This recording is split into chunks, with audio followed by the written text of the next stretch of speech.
Refugee 1947, 1965, 1971 के refugee जिनको government of India ने आज तक नजरअंदाज किया, उसके लिए अपनी पार्टी ने आवाज उठाई और मीडिया से बात करते हुए प्रेसिडेंट विपुल बाली ने कहा कि रेफ्यूजी तबका एक ऐसा तबका है जिसने ना जॉब रिजर्वेशन मिला ना ही इकोनॉमिक रिजर्वेशन मिला। मगर 2014 में 10 राज्यसभा के मेंबर जिन्होंने ये डिसाइड किया कि रेफ्यूजी फैमिलीज को वन टाइम कॉम्पनसेशन दिया जाएगा और 8 सीट्स रेफ्यूजी के लिए रखेंगे। अधूरा रह गया सब कुछ, जिसमें 30 लाख वन टाइम कॉम्पनसेशन में से सिर्फ 5.5 लाख की किस्त मिली, बाकी फाइल्स दब कर रह गई। विपुल बाली ने कहा कि 1947, 1965, 1971 के रेफ्यूजी को गवर्नमेंट ऑफ इंडिया नजरअंदाज ना करे, नहीं तो आने वाले इलेक्शन में इसका असर देखने को मिलेगा।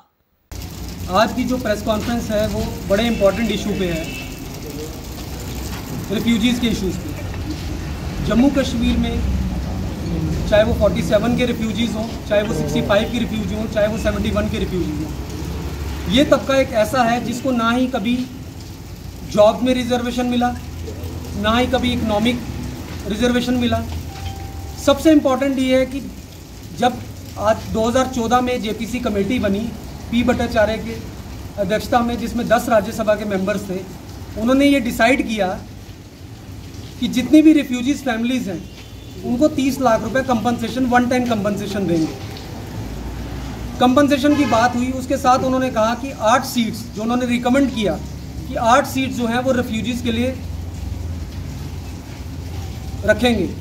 मगर बदकिस्मती ये है कि डीलिमिटेशन में उन 8 सीटों का कोई जिक्र नहीं था और 30 लाख की जो बात थी उसमें गवर्नमेंट ऑफ इंडिया ने 5.5 लाख रुपया दिया और उसके बाद फाइल बंद कर दी।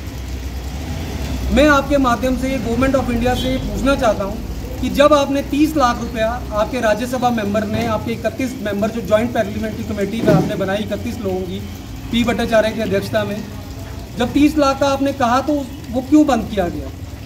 उसके बाद आपने 5.5 लाख रुपये की एक किस्त दी और 24.5 लाख रुपये आपने फंडिंग बंद करके उसको फाइल को दबा दिया।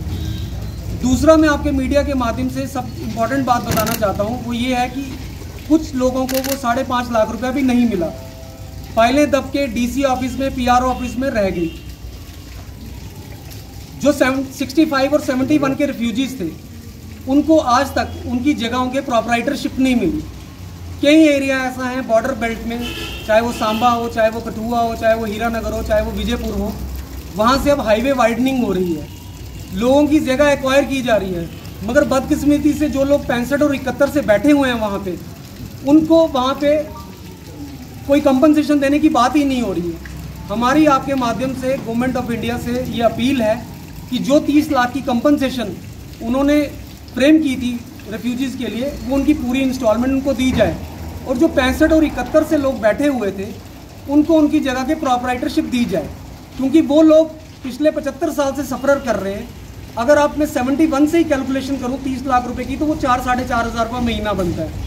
अगर आप ये 47 में चले जाएंगे तो ये 1200-1300 रुपये। आपसे रेफ्यूजी ने मांगा क्या है?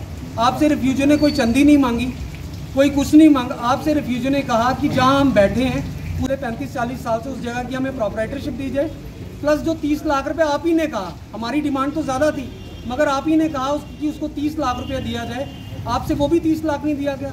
और मैं आपको ये बात बताना चाहता हूँ, जब भी चुनाव आएंगे रेफ्यूजीज़ एक इम्पॉर्टेंट रोल प्ले करेंगे और अगर केंद्र सरकार इसको सीरियसली नहीं लेगी, क्योंकि पिछले 4 साल से डायरेक्टली भाजपा जो है वो पावर में है, किसी का कोई बहानेबाजी नहीं, कोई कोलिशन नहीं है। मेरी डिमांड है कि अगर ये चुनाव से पहले अगर रेफ्यूजीज़ को हैंड ओवर नहीं दिया गया, जिस जम्मू कश्मीर ने, जिन रेफ्यूजियों ने भाजपा को 25 सीटें जिताई हैं, वो उनकी 25 सीटों पर जमानत जब्त करने का भी दम रखते हैं। मैं आपके माध्यम से फिर ये अपील करता हूँ केंद्र सरकार से, एलजी साहब से, कि जल्द से जल्द इसको नोटिस में लाया जाए और इसको फटाफट इनकी जो कंपनसेशन है वो जल्दी दी जाए और जिन लोगों की पहली इंस्टॉलमेंट नहीं आई है उन इंस्टॉलमेंट को दिया जाए।